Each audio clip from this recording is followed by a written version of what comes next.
Fathers day special शब्दों की बात सीरीज 157 में आप सभी का वेलकम है। और आज के हमारे सीरीज का टॉपिक है family man, responsibilities, relationships and life lessons.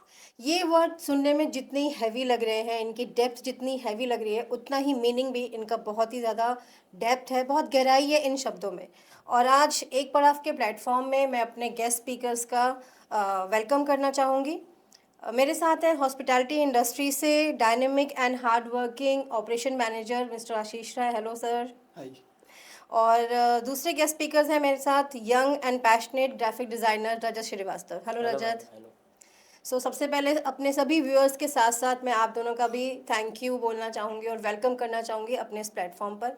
और आज का जो हमारा टॉपिक है family man, father's day special जो हम आज सेलिब्रेट कर रहे हैं, इस पर आपसे बहुत सारी बातें करेंगे, क्योंकि जो हमारा पॉडकास्ट का थीम है बेसिकली शब्दों की बात, तो बहुत सारे शब्द हैं जिन पर हम बातें करते हैं। सो मेरा सबसे पहले क्वेश्चन है आशीष आपसे, what does the word family mean to you? First of all, तो I'm very grateful and thank you so much that you called me in your platform. Thank you. I just wanted to tell your viewers that मैं बहुत दिनों से बहुत time से try कर रहा था कि मैं इस पॉडकास्ट पे आऊँ, इनके चैनल पे आऊँ, but at last I just got opportunity, so I am so grateful for this. I will not say thank you, but yes, I'm very grateful. Okay, come to your question. Family is like, for me, family is everything. जी। uh, where you are learning a values, where you are feeling lot of comfort, जहाँ पर आप अपने सारे दुख दर्द खुशियाँ गम जहाँ बांट सको, जहाँ पर आपको कभी ये सोचना ना पड़े कि ये हो सकता है या नहीं हो सकता, ये कर सकते हैं या नहीं कर सकते हैं, या ये बोल सकते हैं या नहीं बोल सकते। So for me family is everything. आज के भागती और दौड़ती ज़िंदगी में हम कुछ भी कर लें, चाहे वो ठंड हो बरसात हो, बट एट लास्ट जब हम घर पहुंचते हैं तो हम कहते हैं कि हम घर में आ गए, हमारा परिवार आ गया, हमारा फैमिली है, हमारे बच्चे हैं, हमारी वाइफ है, हमारे मम्मी पापा हैं। So for me I think जहाँ पर आप सब कुछ सीख रहे हो, एक प्रॉपर आपको एक शेड्यूल प्लान्ड आपको अपनी ज़िंदगी के लिए मिला, वही होती है एक family. Right, completely agree with you. So मैं रजत के पास आना चाहूँगी। रजत, जैसे कि अभी आशीष ने बताया और बहुत ही खूबसूरती से आपने इसका जवाब दिया कि फैमिली होती क्या है। एब्सोल्युटली, हम बाहर घूमने जाते हैं या हम ऑफिस भी जाते हैं तो थक हार के हमें लगता है यही जो हमारा घर है, चाहे वो छोटा हो, चाहे वो 2 BHK का हो, चाहे वो डुप्लेक्स हो, बट वो हमारे लिए हमारा स्वर्ग होता है। सो क्या क्या क्वालिटीज़ होनी चाहिए एक सक्सेसफुल एक मैन में, एक फैमिली मैन में, आपके अकॉर्डिंगली आप बताइए। क्वालिटी एक्चुअली ये होनी चाहिए कि आप अपने परिवार को हर जगह सपोर्ट करें, जी। फाइनेंशियल इमोशनली हर जगह सपोर्ट करें, और उस सपोर्ट के रिटर्न में आपको उनसे कुछ डिमांड नहीं होनी चाहिए। ऐसा नहीं होना चाहिए कि अगर मैं आपको सपोर्ट कर रहा हूँ इमोशनली भी फाइनेंशियली भी, राइट। तो आपसे मुझे कुछ मिले। तो मैं अगर अपनी फैमिली को सपोर्ट कर रहा हूँ, और एक गुड मैन की क्वालिटी यही है कि आप सपोर्ट करो इमोशनली फाइनेंशियली हर चीज़ में सपोर्ट करो, बट आप इन रिटर्न उनसे कुछ उम्मीद ना करो। जी, बिल्कुल, बिल्कुल सही कहा आपने। और अक्सर हम ये देखते हैं कि हम ना बहुत ज़ोरों शोरों से हम सेलिब्रेट करते हैं मदर्स डे, या हम वुमेंस डे भी शायद सेलिब्रेट करते हैं, लेकिन फादर्स डे या फैमिली मैन ना कहीं छुप जाता है, बिकॉज हमें लगता है कि उनकी कोई हार्डशिप नहीं है। बट क्योंकि मदर ना बहुत ही ईजिली हमें मिल जाती हैं, क्योंकि घर पे 24 आवर्स मदर हमारे साथ होती हैं। बट जो एक फादर होता है वो जॉब के लिए बाहर जाता है, अपना हार्ड वर्किंग हार्डशिप करते हैं, और वो शाम को बाहर आते हैं, तो शायद अपने बच्चों के साथ थोड़ा कम कनेक्ट हो पाते हैं। बट मेरा जो नेक्स्ट क्वेश्चन है आशीष, वो आपके साथ है, बिकॉज एक हॉस्पिटैलिटी इंडस्ट्री जो है वहाँ पे बहुत लॉन्ग आवर्स के लिए आप काम के लिए जाते हैं, छुट्टी ना के बराबर होती है, ओवर टाइम पे ओवर टाइम होता है, वर्कलोड ज़्यादा होता है। तो करियर और फैमिली के बीच में कैसे आप बैलेंस करते हैं उस चीज़ को, या वो एक जो डायलेमा रह जाता है फादर के पास कि मैं टाइम नहीं दे पा रहा अपने फैमिली को, तो वो आप कैसे बैलेंस करते हैं? See this, trust me, hotelier life is very tough life. I would say शायद आप इसको कंपेयर करो, एक आर्मी की लाइफ है तो ऑलमोस्ट वैसी होती है, जहाँ पर you have to work almost 15 16 17 18 hours, and every time you have to carry a smile on your face, doesn't matter whatever the situations will be. So after working so hard on a daily schedule, because हमारी industry में guest is God. अगर मैं अगर एक pure Hindi में बात करूं तो धंधा है तो सैलरी है तो सारी डिमांड्स पूरी हैं, सारी Absolutely. डिमांड्स पूरी हैं तो फैमिली हैप्पी है, उनकी नीड्स हम पूरी कर सकते हैं।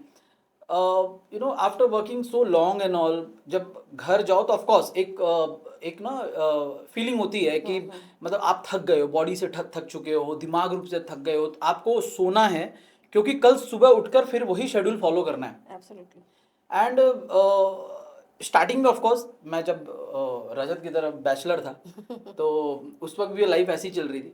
बट उस वक्त क्या होता था कि जब घर पे आओ तो माँ होती थी, खाना बना कर रख दिया, और उस वक्त कहते नहीं ये नहीं खाना, वो नहीं खाना, ऐसा नहीं करना, वैसा नहीं करना। बट जब आज के डेट में जब आज जब आपकी एक शादी हो जाती है, आपकी फैमिली अलग से खुद की एक होती है, जहाँ पे आपकी खुद की एक रिस्पॉन्सिबिलिटी होती है ऑन योर शोल्डर, तो आपको लगता है कि नहीं जो हो गया जो है दैट्स बेस्ट, क्योंकि आपको अपनी फैमिली को एक बेटर लाइफ देनी है, एक अच्छी परवरिश देनी है बच्चे को, एक अपना फ्यूचर बिल्डअप करना है, बच्चे का फ्यूचर बिल्डअप करना है, क्योंकि we are just a middle class family, we want एक घर 2 से 3 BHK का, एक गाड़ी, और शायद मरने से पहले एक और गाड़ी, मतलब उसके पहले आप बस ये एक जिंदगी मिडिल क्लास लोगों की होती है। तो इस शेड्यूल को ना आई एक्सेप्टेड, और yes I am also human being. Sometime ऐसा होता है कि घर जाने के बाद थोड़ा बहुत एग्जॉस्ट हो चुके हो आप, उसके बाद आपको कुछ मन नहीं करता, बहुत कभी कभी बहुत ही हेक्टिक शेड्यूल होता है, उसके बाद भी आई ट्राई कि मैं थोड़ा सा टाइम अपने बच्चे के संग स्पेंड कर लूँ, थोड़ा अपनी फैमिली के संग स्पेंड कर लूँ, 2 टुक बात ही कर लें तो ही बहुत है, क्योंकि इतनी आज के टाइम में इतनी बिजी शेड्यूल हो चुकी है ना लाइफ की कि आपको मंडे से सैटरडे कैसे निकल जाता है आपको पता नहीं चलता। और तो मैं अपने कॉलेज टाइम में मेरे वन ऑफ द सीनियर ने एक बहुत अच्छी बात कही थी। आई थिंक वो ये पॉडकास्ट देखेंगे तो ऑफकोर्स वो जरूर मुस्कुराएंगे। उन्होंने कहा था if you think you can you are right, but if you think Sanjay Thakur sir yes and if you think you can't you are absolutely right, because whatever our mind conceive and believe that can be achieved। तो जो आपके mind में उस वक्त आ जाता है, अगर आपको लगता है कि आप थक चुके हो, टाइम नहीं दे सकते, तो हाँ नहीं दे सकते। अगर आपको लगता है कि हाँ इसके बाद भी आपका थोड़ा सा वो वक्त है जो कि बहुत प्रीशियस है, आप दे सकते हो, तो हाँ ऑफ कोर्स आप वो दे सकते हो। तो I try my best to be with my family, spend some time, and so that I can also take a good memory, and the work is going on like that। Definitely. So ये podcast और ये आज का जो series है बहुत important है, जितने भी हमारे व्यूअर्स हैं उन्हें देखना चाहिए। जो भी हमारी बातें हैं हम दिल से बात कर रहे हैं, और जो एक मैन या फैमिली मैन की हम बात करते हैं, या फादर या ब्रदर की बात करते हैं जो डेली ऑफिस जाते हैं और शाम को लॉन्ग आवर्स के बाद काम करने के बाद घर आते हैं, और उनके बाद हम देखते हैं फिर भी हम उनसे कभी ना कभी नाराज़ हो जाते हैं कि आपने हमारा ये काम नहीं किया या आपने हमारी ये डिमांड पूरी नहीं की। तो समवेयर हमें लगता है कि हमें कहीं ना कहीं अपने पेरेंट्स को या अपने फादर को, अपने ब्रदर को वो एक जो रिस्पेक्ट वो होती है ना, वो शायद देनी चाहिए। सो मैं अब आना चाहूँगी रजत के पास, जो कि अभी अनमैरिड है, क्योंकि आशीष के पास तो बहुत सारा एक्सपीरियंस है फैमिली का भी और बैचलरेट का भी, बट आप अभी अनमैरिड हैं, तो आपके अकॉर्डिंग क्या है एक फैमिली मैन होना? देखिए मैम, मैं अभी फ़िलहाल अनमैरिड हूँ, जी। तो आपने ठीक कहा। और अभी जो मैं आपको जवाब दूंगा वो मैं अपने ही एक्सपीरियंस के बेस पे दूंगा, कि अगर इसका जवाब ये रहेगा कि रिस्पॉन्सिबिलिटी आपने बोला, तो मेरे लिए अभी रिस्पॉन्सिबिलिटी मेरे मम्मी पापा हैं कि जो भी उनकी रिक्वायरमेंट्स है वो मैं फुलफ़िल करूँ, जो भी मैं कर सकता हूँ। ऐसा नहीं कि मैं बाहर सोशल मीडिया पे देख रहा हूँ कि ये अपने मम्मी पापा के लिए ये कर रहे हैं, वो कर रहे हैं, तो मैं भी ये करूँ वो भी करूँ, नहीं। जो मैं कर सकता हूँ मैं वही करूँगा, और अभी भी वही कर रहा जी। हूँ। और शादी बाद भी मेरे साथ जो जो लोग जुड़ेंगे, मेरी वाइफ, मेरे बच्चे और साथ मेरे माता पिता, तो मैं उन सब की रिक्वायरमेंट फुलफ़िल करूँगा जितनी मैं कर सकूँ। डेफिनेटली, बिल्कुल सही कहा आपने। सो आशीष, आप अपने वर्क शेड्यूल में कैसे मैनेज करना, अभी तो हमने आपसे पूछ ही लिया, बट फैमिली को स्पेशल फील कराना वो आप कैसे मैनेज करोगे? बिकॉज आपने चीज़ें ला दी, आपने कुछ कैश दे दिया घर पे कि ठीक है अपना ये डिमांड पूरी कर लो, बच्चे को घूमने के लिए भेज दिया, ये तो चलो आज की लाइफ में या डे टू डे लाइफ में मैं बोलूँगी इतनी मॉडर्न हो गई कि शायद बच्चों के लिए लग्जरी नहीं रह गई। पहले के टाइम पे मुझे याद है जब मेरे फादर की सैलरी आती थी, और जब हम एक्सपेक्ट करते थे कि 31 जनवरी है या कोई भी last day of the month है, तो पापा वो समोसे और जलेबी लाना ही हमारे लिए बहुत बड़ी लग्जरी होती थी कि वाह अच्छा अब सैलरी डे है तो हमने बहुत कुछ किया। लेकिन आज के टाइम पे शायद छोटी छोटी चीज़ें, ये सारी चीज़ें घर पे डेली हो रही है, चाहे वो जंक फूड हो चाहे कोई भी सेलिब्रेशन हो, तो स्पेशल कैसे फील कराते हैं वर्क शेड्यूल के साथ साथ? मैम देखो, ये दुनिया आज के डेट में इतनी आगे बढ़ गई है ना कि स्पेशल फील कराने का कोई दायरा ही नहीं है। आप अभी बच्चों में इतना कंपटीशन है, फैमिलीज में खुद में इतना कंपटीशन है। आज घर में रहकर भी आप सामने वाले के घर में क्या चल रहा है उसमें इतना कंपटीशन है। जी। तो हर एक चीज अगर आप इतना सोचने जाओगे ना तो आप नहीं करा पाओगे। According to me special feel ये होता है कि जब आप काम करके वापस जब घर पे आ रहे हो और जो 2 वक्त आपने बिता दिया ना, दैट्स स्पेशल आई बिलीव। क्योंकि आज की डेट में चाहे गवर्नमेंट नौकरी हो या प्राइवेट सेक्टर की नौकरी हो या आपके खुद के बिजनेस हो, हर जगह कंपटीशन है। आपको वहाँ टाइम देना पड़ेगा। इट्स नॉट लाइक दैट कि अगर आपने टाइम नहीं, वो वक्त गया, अब ये वक्त बहुत फास्ट है।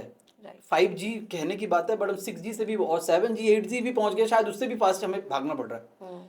तो according to me, like my what I generally do, my son is a cricketer, he is like 11 years now. तो मुझे इतना वक्त नहीं मिलता उसके साथ टाइम स्पेंड करने का, बट मैं every evening I try my best कि अगर मैं ऑफिस से आऊँ थोड़ा सा भी पहले तो मैं उसको ग्राउंड में नाइट की प्रैक्टिस करवा दूँ, या फिर संडे के दिन कभी छुट्टी है तो मैं उसको ग्राउंड में खुद ले जाऊँ उसका मैच देखने के लिए, उसे कुछ सिखाऊं, उसे कुछ समझाऊं, you know same like that. मैं कोशिश करता हूँ कि छोटे छोटे मोमेंट्स जो है ना, क्योंकि पिज़्ज़ा बर्गर और मूवी दिखाना, आप बाहर ले जाना, अब ये ना अकॉर्डिंग टू मी ये अब जनरल हो चुका है। और बच्चे इतने एडवांस हो गए ना, अब उनको शायद इन सब चीज़ों की उतनी ज़रूरत नहीं पड़ती होगी, ठीक है। लेकिन हाँ, आप अपने बच्चों को क्या सिखा रहे हो उस वक्त, क्या इंपॉर्टेंस दे रहे हो, और कितनी उनकी, अगर पूरे दिन में उन्होंने क्या काम किया, क्या अच्छा किया, क्या बुरा किया, बैठ के संग उसके संग डिस्कशन कर रहे हो, वो जो टाइम स्पेंड करते हो ना, दैट टाइम इज स्पेशल। और उसमें आप उनको क्या लर्निंग दे रहे हो, दैट इज स्पेशल।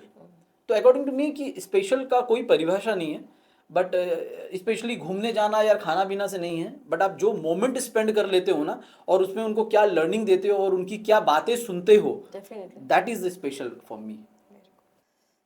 बिल्कुल सही कहा आशीष आपने। और आई थिंक 11 साल के बच्चे के साथ ही क्यों, चाहे वो बच्चा 20 साल का हो या आपकी एज की या मेरी एज की बात करूं, अगर हम पेरेंट्स के साथ टाइम स्पेंड करते हैं या बात करते हैं, तो शायद कहने का मतलब ये है कि वो जो क्वालिटी टाइम है वो बहुत इंपॉर्टेंट है आज की लाइफ में भी। पहले भी बहुत ज़रूरी था और आज की लाइफ में तो और भी ज़्यादा ज़रूरी है, जहाँ पे हम इतने बिजी हो गए। एंड थैंक गॉड कि शायद कहीं ना कहीं कुछ सोशल मीडिया है या व्हाट्सअप है या फ़ोन है, जो टेक्निकल चीज़ें हैं हमारे पास, जिससे हम दूर बैठकर डिस्टेंस मोड पे भी अपने पेरेंट्स और बच्चों के साथ कनेक्ट हो सकते हैं। सो रजत, आपको क्या लगता है कि फैमिली की जो रिस्पॉन्सिबिलिटीज़ है, क्या वो शादी के बाद ही शुरू होती है या शादी से पहले ही स्टार्ट हो जाती है? बिकॉज मैंने सुना है, देखा भी है कि बहुत सारे बैचलर्स भी जो होते हैं स्टडी के बाद, ग्रेजुएशन के बाद अपनी स्टडीज़ को लेके, वर्क को लेके बहुत ही पैशनेट रहते हैं, जैसे कि आप हैं, और कहीं ना कहीं प्रेशर भी लेते हैं कि जॉब नहीं मिल पा रही या काम नहीं बन पा रहा। तो क्या लगता है आपको? देखिए, मैं तो वैसे जॉब कर ही नहीं रहा हूँ, मेरी खुद की एजेंसी है जी। और शुरू से मैं काफ़ी बिजी रहा हूँ अपने काम में, ठीक है। बट उसके साथ साथ मेरे को पता है कि मेरे फैमिली में मम्मी पापा की कुछ ना कुछ रिक्वायरमेंट्स हैं, ठीक है। उनको कुछ ना कुछ रिक्वायरमेंट्स हैं, साथ ही साथ कुछ उनकी डिमांड्स भी हैं जो मुझे पूरी करनी है। सो मैं उनको भी लेके चलता हूँ और फैमिली की डिमांड एंड सपोर्ट शादी बाद भी रहेगी और उससे पहले भी रहेगी। चाहे मेरी शादी कहीं भी हो, मैं कहीं भी रहूं, अपने मम्मी पापा के साथ ना भी रहूं, तो भी मैं कहीं रह के भी अपने घर वालों को सपोर्ट करूंगा और ये मेरी रिस्पॉन्सिबिलिटी है जी। ठीक है। सो इन शॉर्ट की शादी से पहले भी रिस्पॉन्सिबिलिटीज आ ही जाती है आती है। एक बच्चे को, चाहे वेदर हिज अ मेल और फीमेल, आपको हाँ, रिस्पॉन्सिबिलिटीज मेरा लेनी मानना है पड़ती कि है। अगर हमारी एज हो गई है, एक पर्टिकुलर एज हो गई है, जैसे कि मैं मान लेता हूँ कि 25-24 हो चुकी है, तो उस टाइम से हमारी रिस्पॉन्सिबिलिटी है हमारे परिवार के लिए, ठीक है। राइट। हाँ, I'm so sorry. I would like to add some here. Like as still he's a bachelor and I already passed this situation. तो whatever Raja said ना is completely absolutely right. कि रिस्पॉन्सिबिलिटी चाहे जब आप bachelor हो या शादीशुदा हो, ठीक है, वो आपको करनी पड़ेगी।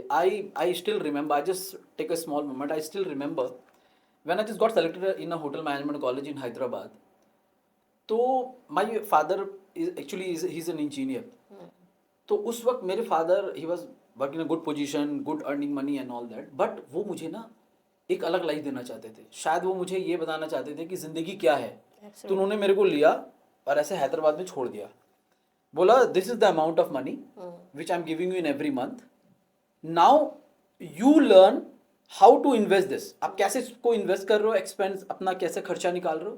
तो उस वक्त से ना मैं अपने कॉलेज भी जाता था, मैं पार्ट टाइम कुछ जॉब भी करता था, क्योंकि आपके खर्चे तो हैं, बिल्कुल। आपको रेंट देना है, इलेक्ट्रिसिटी बिल देनी है, आपको खाने का खर्चा देना है, आपको कुछ रिक्वायरमेंट है जो कि एक लिमिटेड अमाउंट तक जो मेरे पेरेंट्स मेरे को देते थे। तो वो मुझे ये शायद सिखाना चाहते थे राइट। कि जिंदगी क्या है और उसको जिम्मेदारियां कैसे उसको पूरी करनी है आपको। तो उस वक्त से लेकर आज तक शायद मेरे को ऐसा लगता है कि शायद what ever I am today just because of him, just because of my father, कि उन्होंने मुझे जो चीज़ें सिखाई और शायद आज भी मैं इसलिए शायद मैं अपने पैरों पे खड़ा हूँ इस तरह से। एब्सोल्युटली, मतलब वो जो एक सर्वाइविंग वाला मोड होता है जो आजकल हम मूवीज में देखते हैं कि आप आइलैंड पे कैसे सर्वाइव करते हो, बट इस वर्ल्ड में हम कैसे सर्वाइव कर रहे हैं शायद वो हमारे पेरेंट्स, हमारे फादर मदर ही हमें सिखाते हैं। सो मेरा नेक्स्ट क्वेश्चन भी आपके पास यही है कि आप अपने बच्चों को, आने वाले फ्यूचर फैमिली को क्या मोरल वैल्यूज सिखाते हैं या क्या सिखाना चाहेंगे आपके अकॉर्डिंगली? सी, जो मैंने अपने पेरेंट्स से सीखा है, अपने अपने फादर से सीखा है, जो मैंने अपने बचपन से अपने घर में देखा है, तो मैं कोशिश यही आज भी करता हूँ, लेकिन चैलेंजिंग है। ट्रस्ट मी, आज के बच्चों को वो मोरल वैल्यू पहले का सिखाना बहुत बड़ा चैलेंज है। बिल्कुल। वही चीज़ करते, पहले के टाइम में क्या होता था, आपके पास मोबाइल फोन्स नहीं होते थे, वाईफाई इंटरनेट नहीं होता था, तो आप ना एक दूसरे से ज़्यादा कनेक्ट रहते थे पर्सनली। राइट। मुझे याद भी आता है, हम अपने होम टाउन जाते थे और जब हम जाते थे तो हमारे ना तो एक लेटर लिखा जाता था कि हम इस दिन आने वाले हैं, हम बाई ट्रेन सारी फैमिली के संग बैठा, हम निकले, ये वो। तो उस वक्त जब मुझे अभी भी याद है, मैं जब प्लेटफॉर्म पर जाता, और फ्लाइट की तो बात अब छोड़ दो, बहुत दूर की बात होती थी। तो मुझे अभी भी याद है, मैं जब वो एसी के ट्रेन देखता था ना, तो फील करता था कि ये इसके अंदर क्या होता होगा ऐसा, क्योंकि आज तक तो कभी देखा बैठा नहीं। नहीं था, राइट। और आज का टाइम ऐसा आ गया है कि आप ना बच्चों को फ्लाइट में बैठा दोगे ना, उसके बाद उनको लगता है कि नहीं अभी और भी कुछ है। और भी कुछ है। तो उनको वो चीज, उनको बेस लेवल सिखाना, उनको ये बताना कि बेटे इस चीज़ की इंपॉर्टेंस है, और ये चीज़ें आप तब कर सकते हो जब आप ना सारी डिमांड पूरी ना करो। राइट। आपको क्या करना है, अगर वो आपसे मांगते हैं 5, तो आप उनको दो 1, दूसरे के लिए उसको स्ट्रगल कराओ। तो मेरे को लगता है कि शायद वो 3 के लिए की इंपॉर्टेंस समझ पाए कि हाँ ये बहुत जरूरी। ये नहीं कि आप, उन्होंने बोला ये भी दे दो, वो भी दे दो, वो भी दे दो, तो ओके फाइन, हमारे पास है पैसे, हम दे सकते हैं, बट फिर बच्चा उसकी इंपॉर्टेंस नहीं समझ पाएगा। ऐसे ही हमारे पेरेंट्स ने भी मेरे को सिखाया, मेरे पेरेंट्स ने भी मेरे को यही चीज़ सिखाई। अगर मेरे पेरेंट्स चाहते तो मुझे भी मंथली काफ़ी पैसे दे सकते थे, जो मैं ईजिली कॉलेज अपनी लाइफ इंजॉय कर सकता था, क्योंकि मेरे और भी फ्रेंड्स होते थे। राइट। लेकिन उन्होंने मुझे वो चीज़ें सिखाई, समझाया, बताया कि ज़िंदगी क्या है। उस ज़िंदगी को अपने बच्चे को सिखाना, ये बहुत बड़ा चैलेंज है आज के डेट में, and which I am still, मतलब I started trying. I don't know how much I will get success in this field, but जब तक मेरा बच्चा बड़ा नहीं हो जाता, उसको सही गलत में क्या फ़र्क नहीं समझा, तब तक तो ऑफकोर्स उसका हाथ पे पकड़ के चलना पड़ेगा। और जो मैंने अपने पेरेंट्स से सीखा है, वही मैं अपने बच्चों में डाइवर्ट करने की पूरी कोशिश कर रहा हूँ। बिल्कुल सही। और आई थिंक यही हमारी लाइफ का जो हम कहते हैं तजुर्बा है, या हम कह सकते हैं कि हमने जो इतना टाइम स्पेंड किया, एक्सपीरियंस लिया, वो एक एक चीज़ हमें अपने बच्चों को समझानी चाहिए। बहुत बार ना आजकल के बच्चे ऑफेंड हो जाते हैं, क्या है आप अपनी पुरानी बातें हमें बताने लग जाते हो, बट आई थिंक वो बातें बताकर हम आपके साथ यही शेयर करना चाहते हैं कि पहले की लाइफ कितनी स्ट्रगलिंग थी, मस्ती था, फन था, कनेक्शन थे पेरेंट्स के साथ, और आज भी है। ऐसा नहीं है कि आज के टीनेजर्स नहीं करते हैं, बहुत सारे बच्चे हैं जो अपने पेरेंट्स के साथ टाइम स्पेंड करते हैं, उनको बाहर लेकर जाते हैं, कनेक्शंस बढ़ रहे हैं, पहले से ज़्यादा बढ़ रहे हैं। बीच में शायद कहीं एक चीज़ खो गई थी, बट आई थिंक अब आज की जो यूथ है, जो जनरेशन है, वो बहुत अच्छे से अपने पेरेंट्स को, अपने पापा मम्मी को टैकल कर रहे हैं। सो रजत, मैं आपसे पूछना चाहूँगी कि जैसे आपने कहा कि आप अपने पेरेंट्स को सपोर्ट कर रहे हैं, फ्यूचर में कहीं भी जाएंगे या कहीं भी जा रहे हैं तो आप सपोर्ट करते हैं, तो करियर ग्रोथ के साथ साथ और पेरेंट्स को भी या अपने लव वंस के साथ किस तरह से आप बैलेंस कर रहे हैं, क्योंकि आपकी एब्सेंस में उन्हें कौन देख रहा है, या उस टाइम पे आप क्या क्या चीज़ें करते हैं, अनमैरिड होने के साथ, बिकॉज सम टाइम अगर एक मैरिड पर्सन बाहर जाता है तो हमें लगता है ठीक है हमारा स्पाउस है घर पे और वो हमारी फैमिली को टेक केयर कर लेगा, बट अभी आप अनमैरिड हैं तो मैं उस स्टेज पे जाना चाहूँगी। देखिए मैम, अभी अगर मैं कहीं दूर भी रहता हूँ तो वहाँ पे मेरा जो मेरे माता पिता हैं उनके साथ मेरा भाई है। अच्छा। सो फिज़िकली लेवल पे तो मैं हेल्प नहीं कर पाता, सपोर्ट नहीं कर पाता, बट फाइनेंशियल लेवल पे मैं सपोर्ट कर लेता हूँ। जी। जब मेरा भाई नहीं रहता है और तब मैं वहाँ पे फिज़िकली फाइनेंशियली अपने मम्मी पापा के साथ रहता ही रहता हूँ, ठीक है। सो सपोर्ट बना रहता है। मेरा भाई है तो वो सपोर्ट कर देता है, और बाकी जहाँ पे दिक्कत नहीं, जहाँ पे वो नहीं कर पाता वहाँ पे मैं कर लेता हूँ। सो ओवरऑल सपोर्ट ऐसे ही कर पाते हैं वहाँ बिल्कुल। पे। सो अब मैं आप दोनों से चाहूँगी कि आप मुझे बताइए, क्योंकि आज का जो हमारा एपिसोड है, जो सीरीज़ है, वो फादर्स डे को हम डेडिकेट कर रहे हैं, जो कि 21 जून को है। और आई थिंक एवरी ईयर में जून मंथ में 3rd वीक ऑफ संडे ये हम सेलिब्रेट करते हैं फादर्स डे।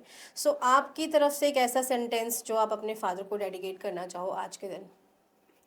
मैं ये बोलना चाहूँगा कि आज जो भी मैं हूँ वो अपने फादर की वजह से ही हूँ, मेरी मम्मी की वजह से भी नहीं हूँ।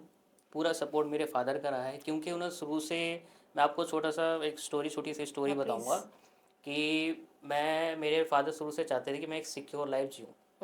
वो चाहते थे कि मैं जॉब करूँ, गवर्नमेंट जॉब करूँ, प्राइवेट जॉब करूँ, एक सिक्योर सैलरी मेरे पास आ जाए, जिससे मैं एक अपनी फिक्स अमाउंट आ फिक्स्ड जाए, अमाउंट आ जाए कि मैं राइट। अपनी लाइफ अच्छे से निकाल सकूँ। बट मुझे शुरू से बिजनेस ही करना था। तो मेरे पापा ने मुझे कहा कि देखो मैं सपोर्ट नहीं कर पाऊँगा, फाइनेंशियल भी सपोर्ट नहीं कर पाऊँगा, वो तुम्हें खुद ही करना पड़ेगा। ओके। तो मैंने कहा कि मैं ये कैसे करूँगा, मुझे सपोर्ट तो चाहिए ही चाहिए। उन्होंने कहा कि अब वो तुम देखो, जॉब तुम्हें करनी नहीं है, बिजनेस में सपोर्ट मैं कर नहीं पाऊँगा। तो मैंने कहा ठीक है, मैं कोशिश करता हूँ। वहाँ से फिर मैंने कोशिश किया, और आज 4-5 साल हो चुके हैं टोटल।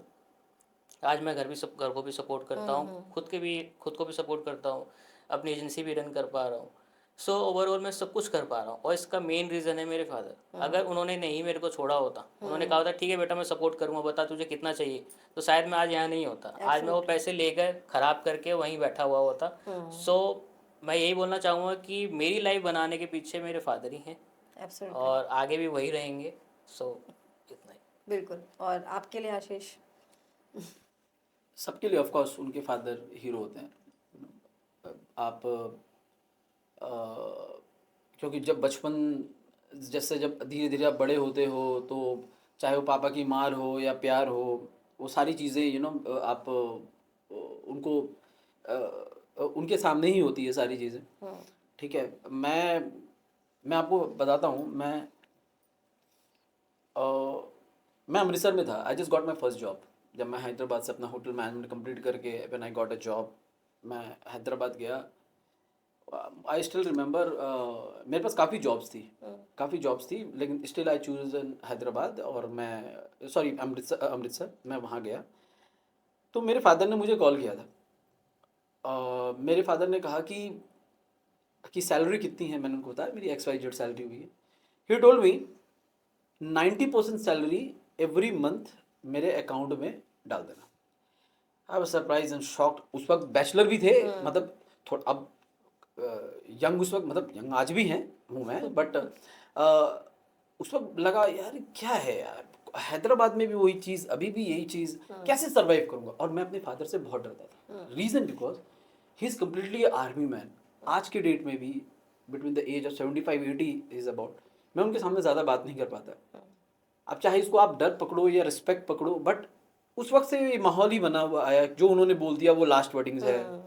उसके बाद आगे कोई प्लस माइनस नहीं करना, कुछ एक्स्ट्रा बातें नहीं करनी। तो मैंने कहा आप कैसे करें। अब 90% सैलरी आप समझो, अब 10% सैलरी में इंसान कैसे रहे, क्या खाए, क्या करे। तो उस वक्त वो देखो बात वही होती है, अगर मैं आपको पानी में फेंक दूं, तो अगर आपको तैरना नहीं आता तो आप डूबोगे तो नहीं, आप हाथ पैर जरूर मारोगे। वही चीज उन्होंने मेरे साथ करी। उन्होंने मुझे पानी में फेंक दिया और कहा तेरे को तैरना तो नहीं आता, हाथ पैर मार, किनारा पहुंच, देख क्या होगा। किनारे नहीं जाओगे तो डूब जाओगे। राइट। अब मैं डूब नहीं सकता था, क्योंकि मैंने अपने फादर को भी स्ट्रगल करते हुए देखा है। एक आर्मी वाली लाइफ उनकी मैंने देखी है आज के डेट में भी।